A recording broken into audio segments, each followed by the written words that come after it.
শুভ লগ্নে আপনারা নিজ নিজ সংসার ছেড়ে এসেছেন কি মাতায়, যেহেতু হরি কথা কৃষ্ণ কথা শ্রবণ করব। তবে একটা কথা বলতে চাই, কি জানেন তো, যিনি সৃষ্টির স্থিতি লয় প্রলয়ের মালিক, যিনি গোটা বিশ্ব ব্রহ্মাণ্ডের মাতা পিতা ভগবান শ্রীকৃষ্ণ, যার কথা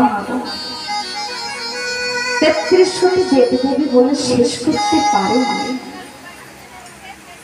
যার কথা ভোলানাথ মহেশ্বর পঞ্চানন ৫টা বদনে বলে শেষ করতে পারে না, যার কথা চতুর্মুখী ব্রহ্মা ৪টি বদনে বলে শেষ করতে পারে,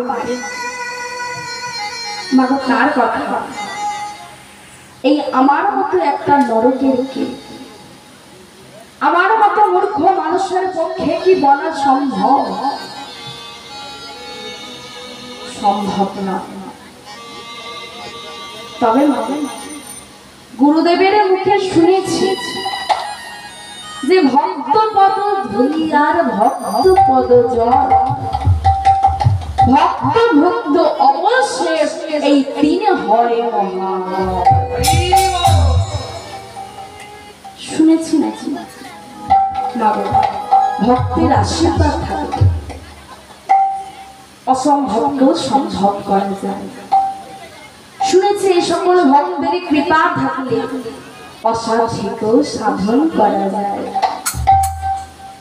জানি না মাগো কতটুকু বলতে পারবো, কতটুকু গাইতে পারবো, তবে আশীর্বাদ করবেন সারা জীবন তো অন্য কোনো বস্তু দিয়ে আপনাদের এই চরণ দুটো সেবা করতে পারলাম না,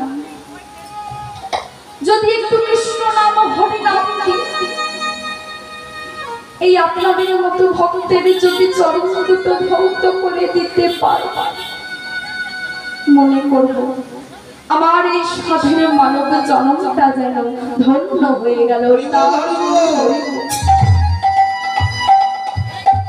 একটু আশীর্বাদ করবেন মায়েরা, আমার এই বাজে ঘরটা থেকে যেন একটু কৃষ্ণ নাম হরি নাম যেন বেরিয়ে আসতে পারে। তাই সকল ভক্তের চরণে প্রণাম জানিয়ে শুরু করছি আজ আমার কৃষ্ণ কথা, গৌর কথা, রাধা গোবিন্দের কথা। আসুন আজ আমরা যে লীলাটি আস্বাদন করব, সেই লীলার বিষয়বস্তু হল আজ আমার ভগবান শ্রীকৃষ্ণ যোগীর বেশ ধারণ করে আজ রাধা রানীর সাথে মিলন করবে। তাই এই লীলার নাম হলো মায়ের যোগী বেশে মিলন।